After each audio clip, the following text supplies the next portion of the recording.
Hello friends. इस UPSC की राह में जो लोग झकझोर तैयारी में लगे हुए हैं या फिर लगने जा रहे हैं, उन सभी का राह यूपीएससी में बहुत बहुत स्वागत है।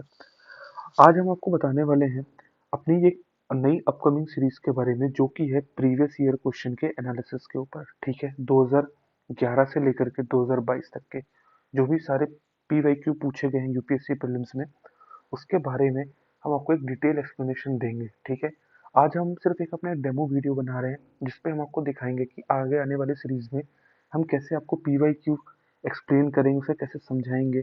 और आज का जो हमारा वीडियो है, डेमो वीडियो, ये एलिमिनेशन टेक्निक के ऊपर डिपेंड करता है। ठीक है, एलिमिनेशन टेक्निक ये जो है ना, ये रामबाण इलाज है किसी भी एग्जाम को निकालने का। ठीक है, आप सबको पता होगा, आपने बहुत सारे टॉपर्स की वीडियो सुने होंगे कि 100% नॉलेज किसी को नहीं होता है सिविल सर्विसेज में। ठीक है, हम सबको, अगर कोई एक टॉपर भी है ना, AIR 1 से भी अगर आप पूछोगे कि उसके प्री में एग्जैक्ट कितने क्वेश्चन आ रहे थे, तो वो सिर्फ यही बोलेगा कि मुझे एग्जैक्ट 30 से 40 क्वेश्चन मुझे का आंसर एग्जैक्ट पता था। ये टॉपर की कहानी है भाई। ठीक है, और बाकी फिर कैसे वो 100+ मार्क्स कैसे लेके आया, with the help of elimination technique. ठीक है, और एलिमिनेशन टेक्निक में ये भी नहीं कहता कि ये सबसे प्राइमरी चीज है, नहीं। सबसे प्राइमरी चीज हमारा होता है नॉलेज, क्योंकि अगर नॉलेज होगा तब तो आप एलिमिनेशन टेक्निक लगा पाओगे। ठीक है, तो चलिए आज हम अपने इस इंपॉर्टेंट सीरीज का स्टार्ट करते हैं। ठीक है, तो देखिए इंपॉर्टेंस ऑफ पीवाईक्यू क्या होती है। सॉरी, ये आपको मुझे बताने की जरूरत नहीं है। पीवाईक्यू क्या होता है, किसी भी चीज की नर्व होती है, किसी भी एग्जाम की नर्व होती है। ठीक है, बीमारी को जानना है तो उसकी जड़ को जानना होता है ना। तो पहले अगर यूपीएससी को जानना है, या स्टेट पीसीएस को जानना है, या कोई भी एग्जाम को आपको जानना है, ठीक है, तो आप पहले ये ध्यान दीजिए कि उसके पीवाईक्यू कैसा होता है। पीवाईक्यू में जैसे भी क्वेश्चंस पूछे जाएंगे, वो डिटरमाइन करता है उसका पेरीफेरी। पेरीफेरी बोले तो भाई कहाँ कहाँ से चीजें पूछी जा रही हैं। वरना बोलने को तो ये भी बहुत कहा बोला जाता है कि एवरीथिंग अंडर द सन। ठीक है, ये सिलेबस है यूपीएससी का, बोलने को तो ये भी बोला जाता है, लेकिन ऐसी बात नहीं है। ये पढ़े लिखों वाली बात नहीं है कि everything under sun can be asked. ठीक है, उसका एक पेरिफेरी होता है कि कहाँ कहाँ से चीजें पूछी जा रही हैं। अब वो पता कैसे चलेगा कि कहाँ कहाँ से पूछी जा रही है? वो पता ऐसे चलेगा जब हम उसके पीवाईक्यू को करेंगे। जैसे देखिए, जैसे ही हमने पीवाईक्यू कर लिया तो भैया आधी लड़ाई तो तुमने जीत ली। अब बची आधी लड़ाई। ठीक है, तो वो प्रैक्टिस से जीती जाएगी। ठीक है, अब देखते हैं, पहले ये भी आपका एक प्री और मेंस दोनों के लिए पीवाईक्यू रामबाण का काम करते हैं। ठीक है, अब हम देखते हैं आज का जो हमारा वीडियो है इस बेसिक टॉपिक पे डिपेंडेंट है। ठीक है, ये है एलिमिनेशन टेक्निक्स। ठीक है, एलिमिनेशन टेक्निक।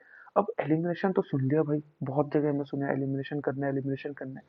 काहे का एलिमिनेशन करना है, कैसे कैसे एलिमिनेशन करना है, क्या चीज देख के एलिमिनेशन करना है।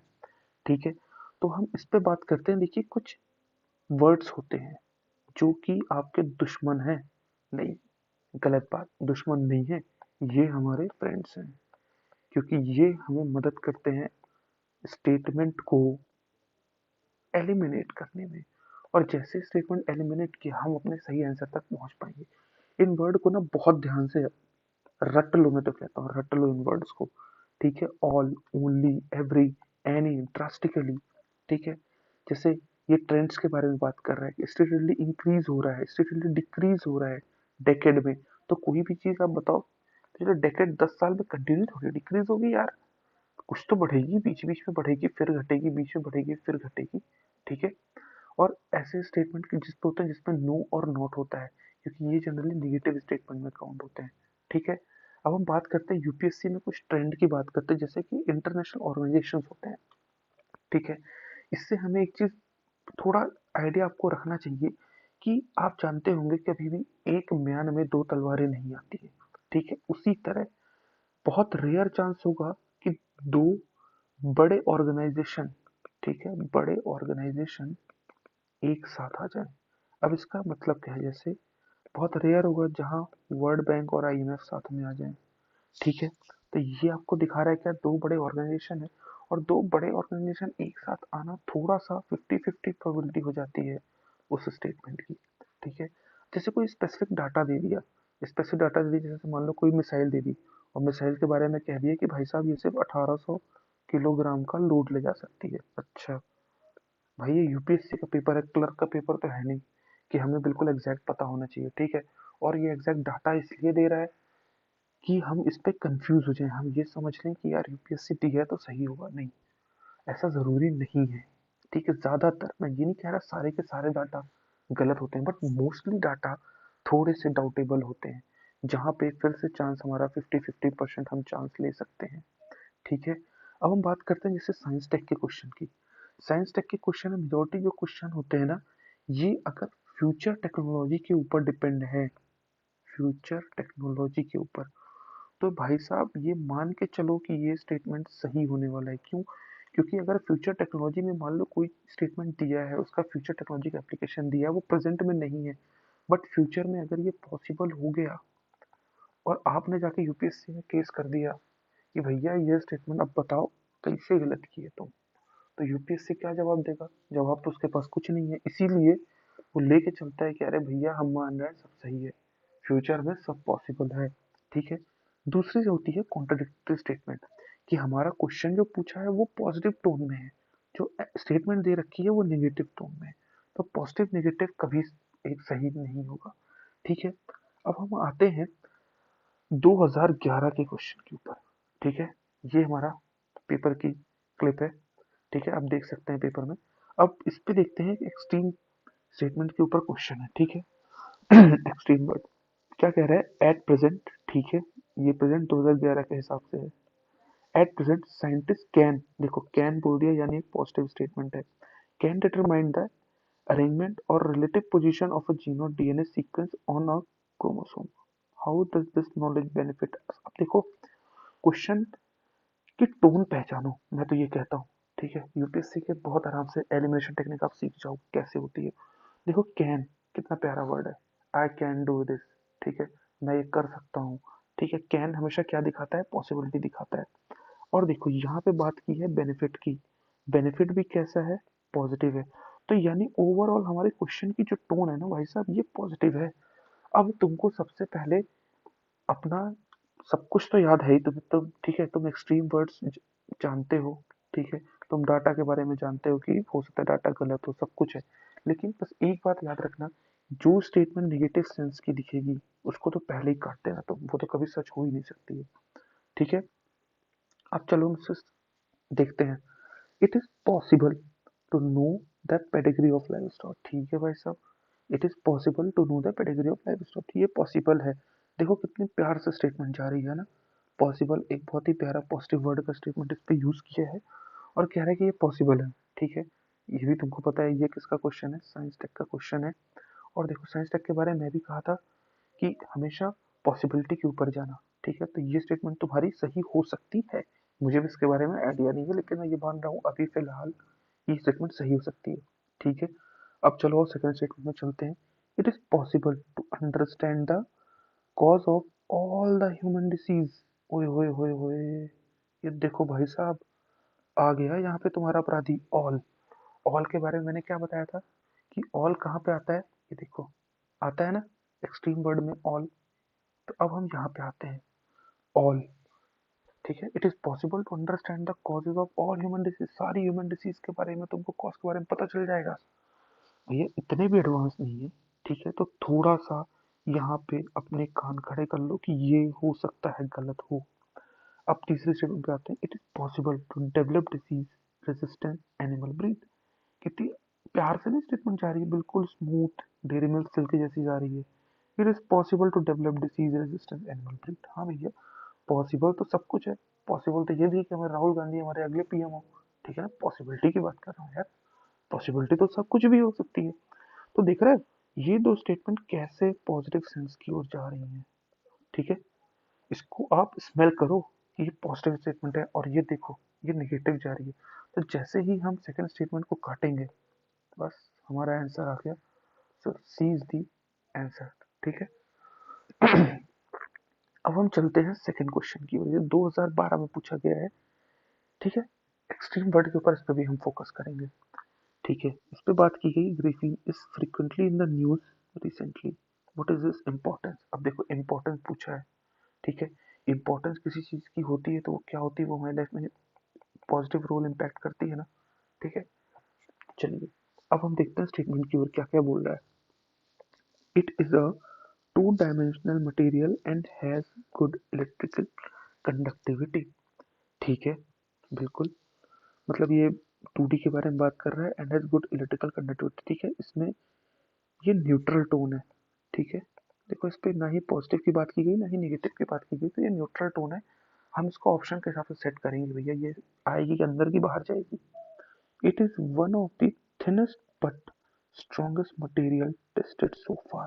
अच्छा, ये अभी तक का थिनेस्ट और स्ट्रॉन्गेस्ट मटेरियल है जिसको हमने टेस्ट किया है ग्रेफीन के बारे में, ठीक है।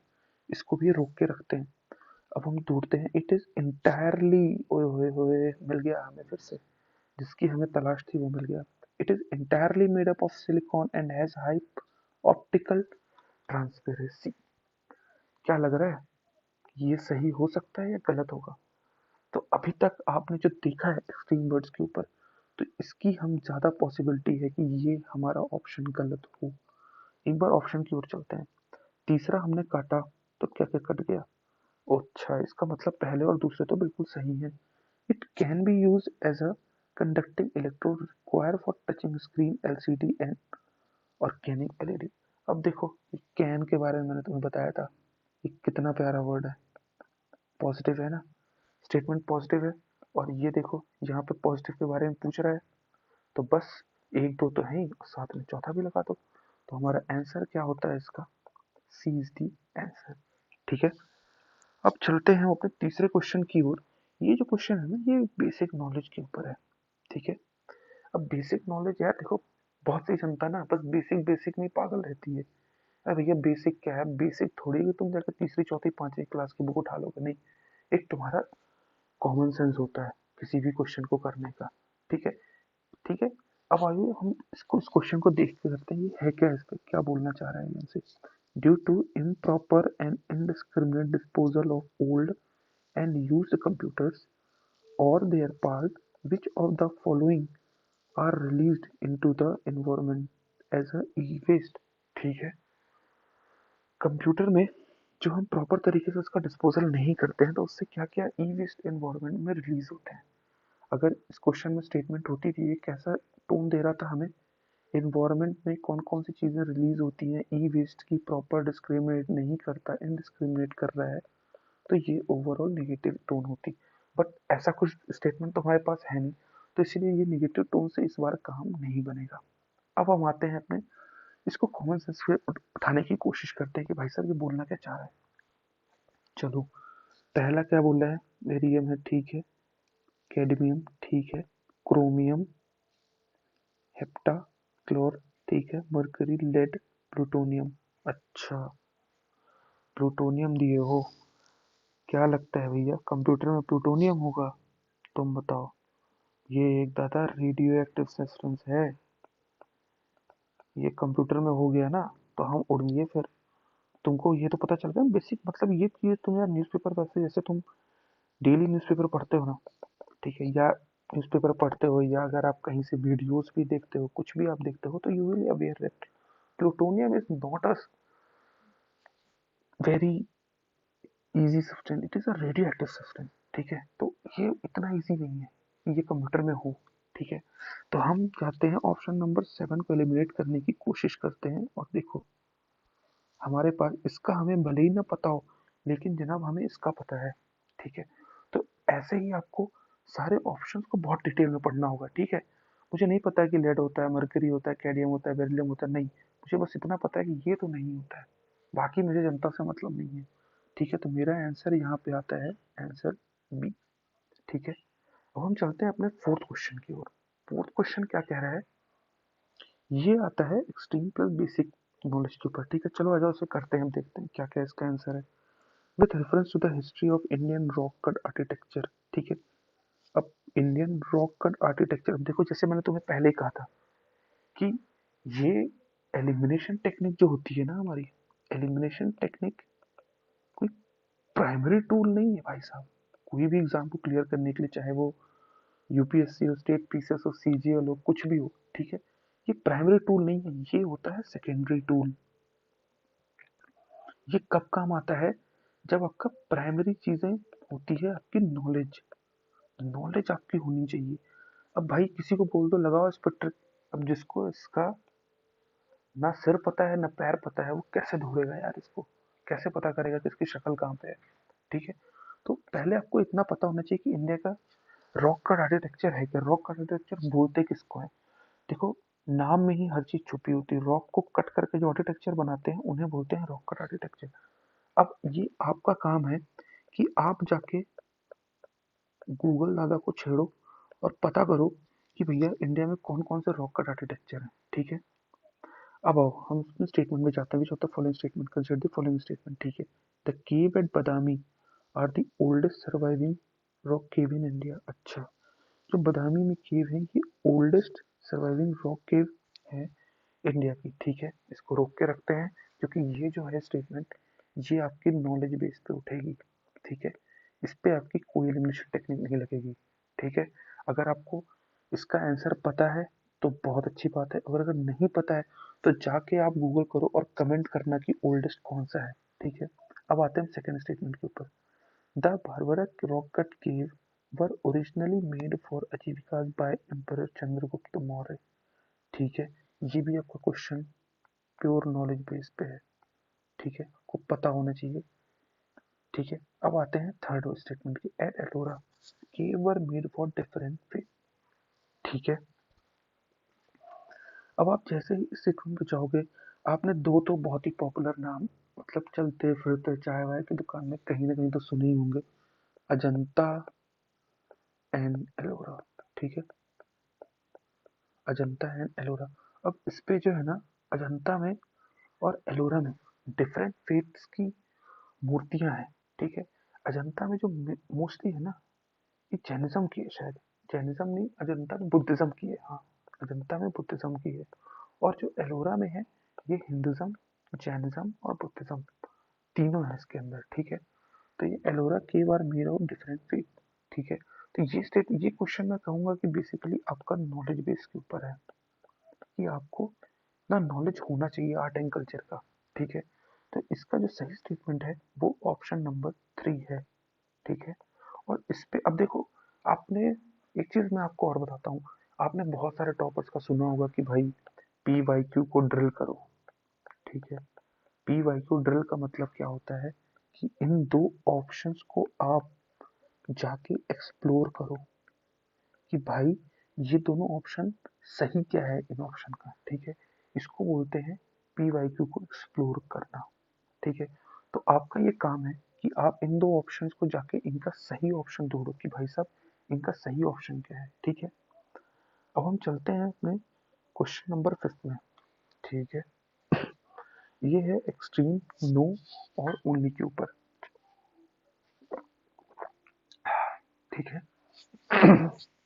Sorry, with reference to two non conventional energy sources called coal bedded methane and shale gas, consider the following statement. ठीक है, दो कन्वेंशनल एनर्जी सोर्सेज के बारे में बात कर रहा है, एक है कोल ब्लडेड मीथेन, दूसरा है शेल गैस। तो हमें स्टेटमेंट हम चेक करते हैं। ठीक है, coal bedded methane is pure methane gas extracted from coal steam। ठीक है, while shale gas is a mixture of propane and butane only that can be extracted from a fine grain। ओहो, ये देखिए, ये हमें मिल गया हमारा एक्सट्रीम वर्ड। ठीक है, इसने हमारा काम आधा कर दिया, तो हम पहले से रुक जाते हैं कि ये स्टेटमेंट हो सकता है गलत हो।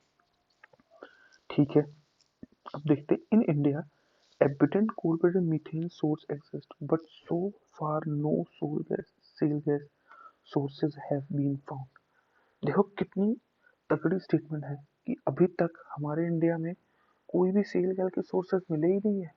नहीं भाई, ऐसी बात नहीं है, बहुत सारे हमारी जगह में, जैसे असम में एक मिला हुआ है। ठीक है, तो सेल गैस के सोर्सेज ऐसा नहीं है कि बिल्कुल भी, ये भी आपका एक एक्सट्रीम वर्ड है कि इंडिया में तो कहीं मिले ही नहीं। ऐसा हो, इतना बड़ा भारत है, कहीं ना कोई एक छोटा सा सोर्स तो होगा, भले उससे आउटपुट इतना ज्यादा नहीं हो, बट हाँ सोर्स तो होगा। तो ये स्टेटमेंट भी हमें रॉन्ग लग रही है।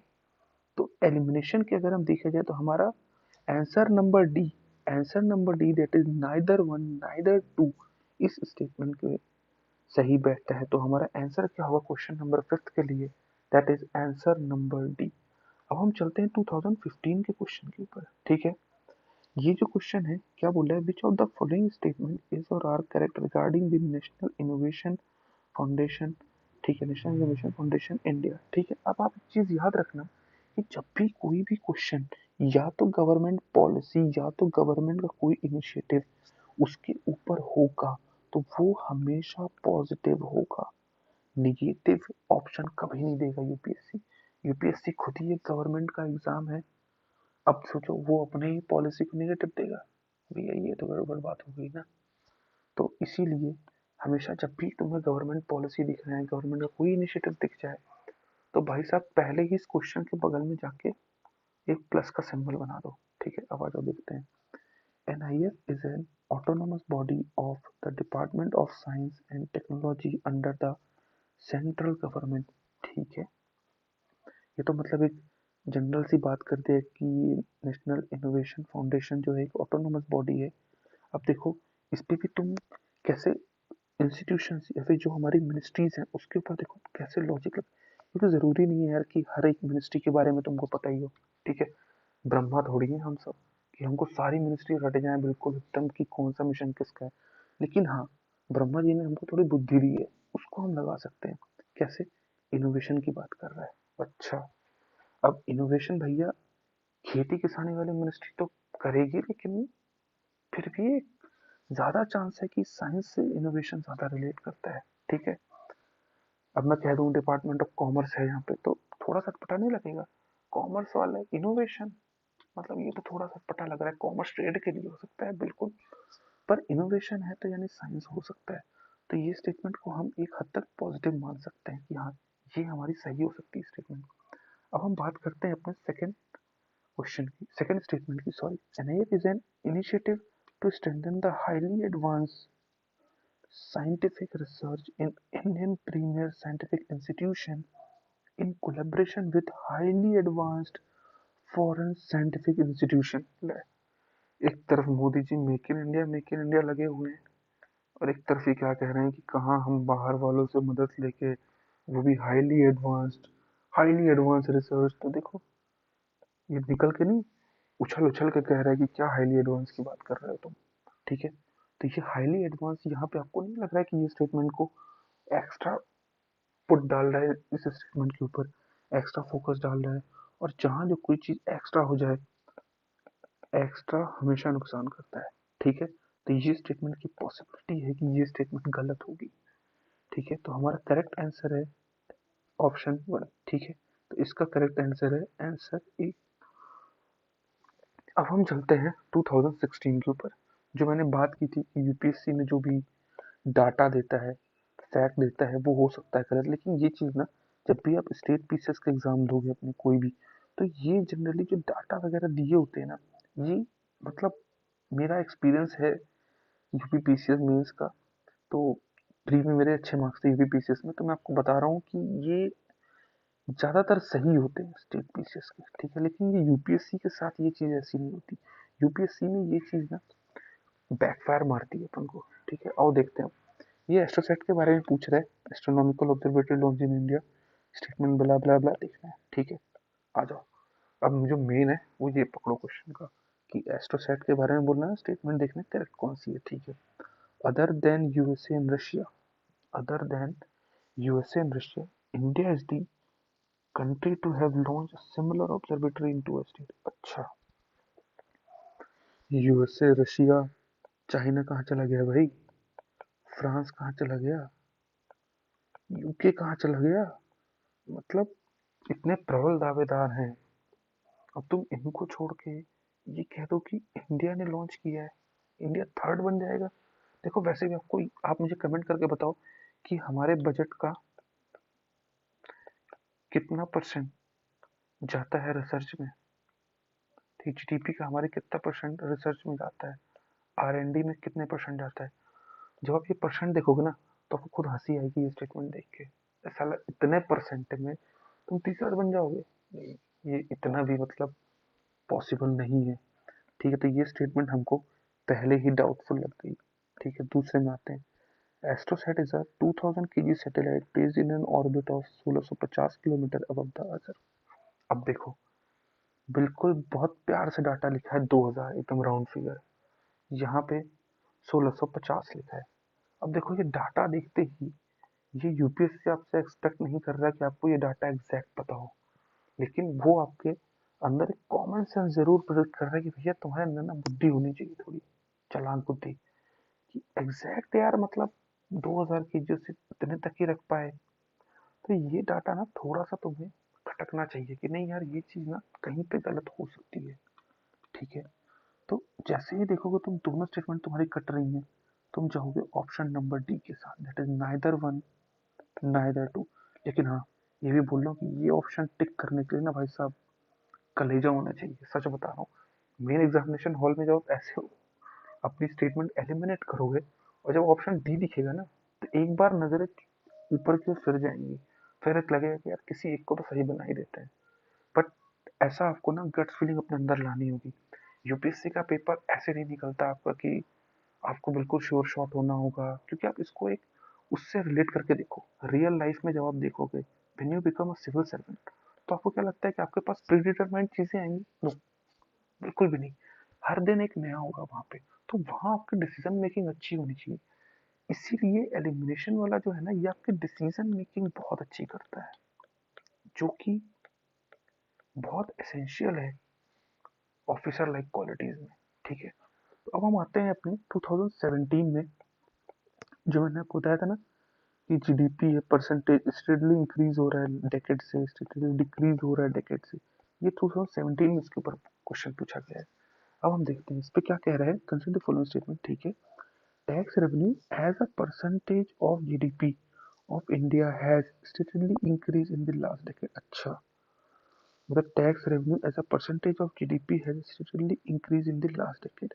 देखो, परसेंटेज हो, रेट हो, ठीक है, ये चीजें ना कंटिन्यूअस इंक्रीज नहीं हो सकती।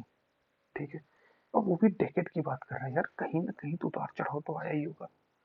ठीक है, जिंदगी जब एक जैसी नहीं चलती थी तो रेट की बात है। ठीक है, दूसरा देखते हैं physical deficit as a percentage of GDP of India has significantly increased in the last decade.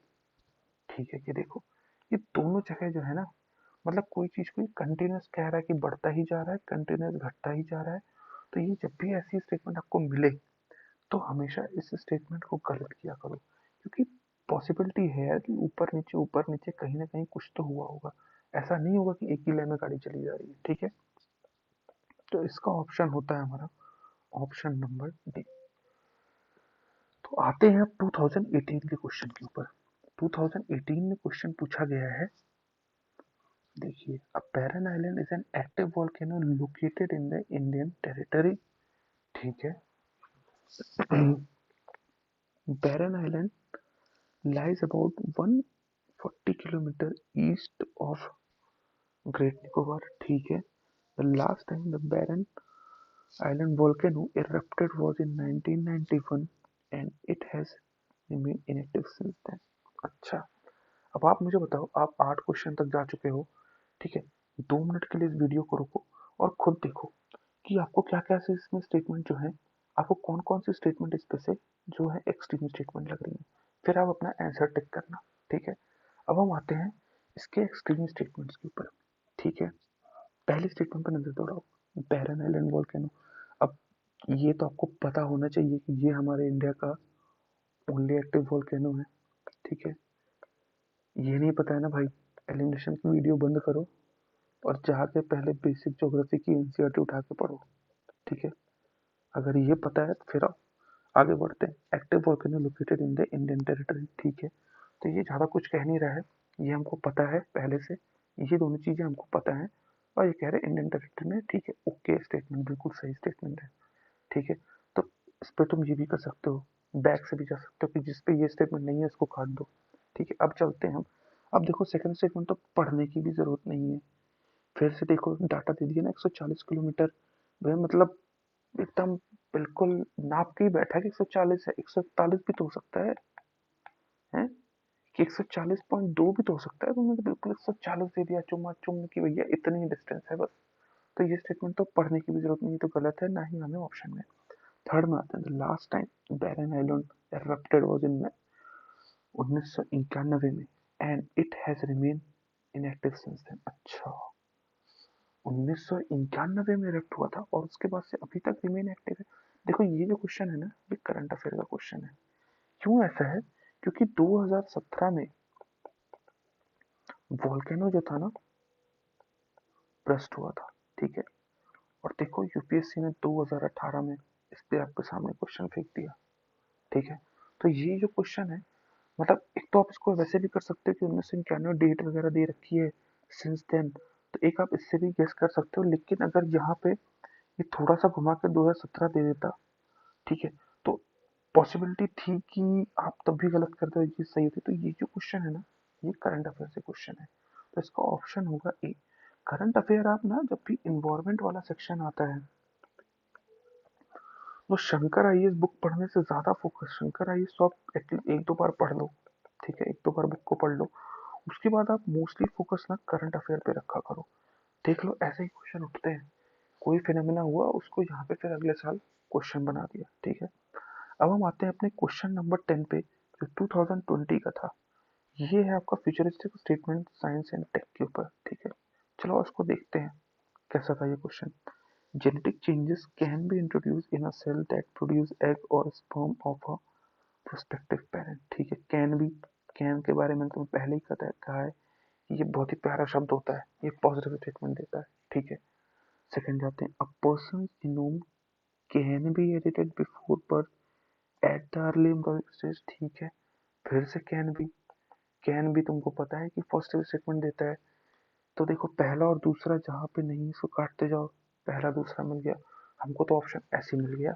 पर फिर भी हम इंसानियत के नाते तीसरे स्टेटमेंट पे जाएंगे। Human induced pluripotent stem cell can be injected into the embryo of a pig. देखो कैसे तीनों statement can be can be can be चला रहा हो, तीनों की तीनों हमें पॉजिटिव सेंस दे रही हैं, फ्यूचरिस्टिक हमारी टेक्नोलॉजी भी है, ठीक है। तो हमने ये पहले ही देख लिया था कि जब भी फ्यूचरिस्टिक टेक्नोलॉजी होगी तो वो हमेशा कैन बी के ऊपर होगी, मतलब पॉसिबिलिटी है फ्यूचर में कुछ भी हो जाए। तो इसीलिए हमारा इसका ऑप्शन आता है D is the correct option, all statement are correct, ठीक है। अब हम बात करते हैं 2021, ठीक है। ये जो है ना, ये कॉमन सेंस प्लस न्यूज़पेपर का क्वेश्चन है। थोड़ा सा कॉमन सेंस आप लगाओ और थोड़ा सा आपको करंट अफेयर के ऊपर अपडेट होना होगा, ठीक है। What is blue carbon? Blue carbon क्या है? ब्लू देखते ही आपको कहाँ जाती है नजर, ये बताओ। ब्लू देखते आपको आग तो याद नहीं आती? नहीं आती होगी ना, कलर बैंड तो होगी नहीं कि ब्लू का रेड दिखता हो, है ना, मजाक कर रहा था यार। ब्लू का मतलब आप देखोगे तो ब्लू है पानी पानी पानी, हनी सिंह का गाना, ठीक है। तो पानी यानी वाटर, वाटर यानी नीला, ठीक है। तो एक आपको जिसको ना भी पता हो कि भैया ब्लू कार्बन किस खेत की मूली है, तो ब्लू से वो अंदाज तो लगा ही सकता है, ठीक है। अब आ जाओ ऑप्शंस के ऊपर। Carbon captured by oceans and coastal ecosystem. अच्छा, ओशियन यानी पानी पानी, कोस्टल इकोसिस्टम यानी पानी पानी, ठीक है। Carbon sequestrated in the forest biomass and agriculture soil. ना ना ना ना ना, मिट्टी का कलर तो कुछ और ही है। फिर आते हैं हम तीसरी statement, carbon contain in a petroleum and natural gas. नहीं यार, इनका भी कलर तो कुछ और ही है। कार्बन प्रेजेंट इन एटमोस्फेयर है, हवा का तो कलर ही नहीं है। एटमोस्फेयर का क्या कलर होता है, आपको दिख रहा है क्या? नहीं दिख रहा है ना। तो बस ब्लू कार्बन इसके साथ फिर बैठ रहा है, इसलिए आपका करेक्ट ऑप्शन होगा ऑप्शन ए, ठीक है। ये आपका 2021 का प्रीवियस का क्वेश्चन देख रहे हो ना। मतलब ऐसा नहीं है यार कि पेपर हुआ है, ठीक है। पेपर हुआ नहीं है, पेपर को बस सही तरीके से करो तो हुआ नहीं है, वरना तो भाई साहब 6 अटेम्प्ट 32 साल उम्र यूं निकलेगी पता भी नहीं चलेगा, ठीक है। अब हम आते हैं अपने 2022 के ऊपर, सबसे लेटेस्ट वाला हमारे पास यही है, ठीक है, सबसे लेटेस्ट क्वेश्चन। और इस पे आप देखो कैसे जो होता है ऑर्गेनाइजेशन के ट्रेंड जो होते हैं वो रॉन्ग होते हैं, ठीक है। अब आते हैं हम इसके, in the context of vaccine manufacture to prevent कोविड-19 pandemic consider the following statement, ठीक है। कोविड 19 के ऊपर क्वेश्चन आना तो मतलब भैया ये तो फिक्स ही था। ठीक है, अब स्टेटमेंट के ऊपर आते हैं। Serum institute of India produce covid vaccine name Covishield using mRNA। अच्छा, बढ़िया है, ठीक है। ये बेसिकली आपको थोड़ा सा ना करंट अफेयर के बारे में पता होना चाहिए, क्योंकि उस समय हमारे यहाँ वैक्सीन डेवलप हो रही थी। तो आपको बेसिक बेसिक 3-4 इंस्टीट्यूशन है उनके बारे में पता होना चाहिए, क्योंकि कभी ना कभी पॉसिबिलिटी है कि 2023 में भी कहीं पे घुमा फिरा के ये क्वेश्चन आ सकता है। ठीक है, अब आते हैं second statement. Sputnik V vaccine is manufactured using vector based technology. ठीक है, Sputnik 5 vaccine is manufactured using vector based platform.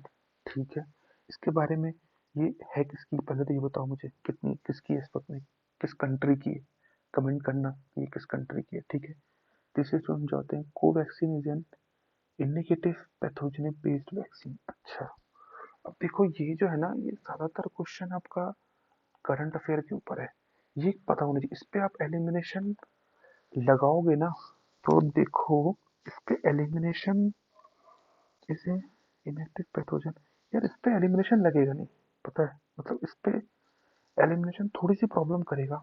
या तो आप ये स्टेटमेंट जैसे ये मान के चलो कि आप हर जगह ये लगा रहे हो कि भैया इंस्टीट्यूशन जो देता है वो गलत देता है। ठीक है, तो उससे आप ये स्टेटमेंट अगर काट देते हो, तब आप एक हद तक जाके ऑप्शन नंबर जब 1 को एलिमिनेट करोगे तो आप ऑप्शन बी के साथ जाओगे, और ये हमारा करेक्ट है। बट इससे बेस्ट अप्रोच है कि आपको इतना बेसिक पता होना चाहिए कि स्पुतनिक 5 किस कंट्री की वैक्सीन है। ठीक है, अगर ये पता होगा ना, तो इसके बारे में आपको थोड़ा सा पता होगा कि हाँ यार ये वेक्टर बेस्ड है। तो जैसे ही आप सेकंड स्टेटमेंट थर्ड स्टेटमेंट में पहुंचोगे ना, तो आपके पास ज़्यादा पॉसिबिलिटी का आप इसको टिक कर पाओ। ठीक है, और ये तो अपने इंडिया की है, तो ये तो मुझे लगता है कि आप सबको पता होगा, ये आपके लिए बहुत इजी क्वेश्चन होगा। ठीक है, अब हम बात करते हैं 2022 में ही जो नॉट के ऊपर एक क्वेश्चन पूछा गया है। ठीक है, with reference to the Indian economy, what are the advantages of inflation index bond? ठीक है, इन्फ्लेशन इंडेक्स बॉन्ड। अब जिसको ये इस चिड़िया का नाम पता नहीं है ना, जाके गूगल करो पहले कि भैया ये होता क्या है। ठीक है, उसके बाद में ऑप्शन देखना आप। ठीक है, देखियो मैं आपको बार बार कह रहा हूँ, PYQ का ड्रिल ऐसे ही होता है। जब भी आपको लगे कि आपके क्वेश्चन में कोई वर्ड है, कोई एक टर्म भी अगर आपको समझ में नहीं आ रहा है, आप तुरंत जाके उसका देखो कि भैया वो है क्या, क्योंकि अगली बार यही IIB आपके स्टेटमेंट में कहीं घुसा हुआ मिलेगा आपको अगले साल। ठीक है, तो ये चीजें आपको हमेशा मदद करेंगी ड्रिल करने की। ठीक है, अब आते हैं स्टेटमेंट्स के ऊपर। Government can reduce the coupon rate on is borrowing by the way of. ठीक है, गवर्नमेंट कैन, मैंने पहले ही कहा था संभव तो सब कुछ है इस दुनिया में, तो फिर ये स्टेटमेंट कैसे संभव नहीं होगी। ठीक है, तो ये पॉजिटिव है, और एडवांटेजेस पूछ भी रहा है, तो क्वेश्चन की टोन भी पॉजिटिव है, ये भी पॉजिटिव है, तो हम इस स्टेटमेंट को सही मान सकते हैं, जो कि सही है भी। ठीक है, दूसरा क्या कह रहा है कि inflation index bond provide protection to the investors from uncertainty regarding inflation. ठीक है, क्या कह रहा है, इंडेक्स इन्फ्लेशन इंडेक्स बॉन्ड, नाम से समझ में आ रहा है कि कुछ ना कुछ इस बॉन्ड का रिलेशन इन्फ्लेशन के साथ है। तो ये कह रहा है कि ये प्रोवाइड करता है protection to the investor from uncertainty regarding inflation. ठीक है, तो इस स्टेटमेंट को मैं एक हद तक मान सकता हूँ कि ये सही हो सकती है। अब आते हैं तीसरे स्टेटमेंट के ऊपर। The interest received as well as capital gain on IIB are not taxable. नहीं यार, अब देखो आपको पहले ही समझ में आ जाएगा, टैक्सेबल क्यों नहीं करेगा यार इतनी अच्छी चीज को, है? सरकार अपना बेनिफिट नहीं निकालेगी क्या? पेट्रोल और डीजल के प्राइसेस इंटरनेशनल लेवल पे इतने कम हो गए हैं, पर फिर भी हर जगह 100+ चल रहा है, क्यों? क्योंकि सरकार ने अब कम करना चाह रही है। और ऐसे ही सोचो, ये इंडेक्स इन्फ्लेशन बॉन्ड है। ठीक है, ये इतनी अच्छी अच्छी चीजें दे रखा है, और इससे गवर्नमेंट टैक्स नहीं लेगी, तो ये तो नाइंसाफी हो जाएगी। तो ये स्टेटमेंट तो आपको लग रहा है कि ये रॉन्ग होगी, तो जैसे तीसरे को हम हटाते हैं, तो हमारा ऑप्शन सामने निकल के आता है, वो है ऑप्शन ए। ठीक है, तो thank you very much friend, ये था आज का हमारा सेशन। ये डेमो वीडियो है एक्चुअली, कि हम कैसे कैसे अपनी सीरीज को आगे बढ़ाएंगे। नेक्स्ट टाइम जब हम आपसे मिलेंगे, तो हम 2011 से शुरू करेंगे। ठीक है, 2011 के पूरे पेपर का एनालिसिस करेंगे हम, और आपको दिखाएंगे कि कहाँ कहाँ पे एलिमिनेशन लग रहा है, कहाँ आप कॉमन सेंस से क्वेश्चन सॉल्व कर सकते हो और कहाँ आपको नॉलेज की ज़रूरत है।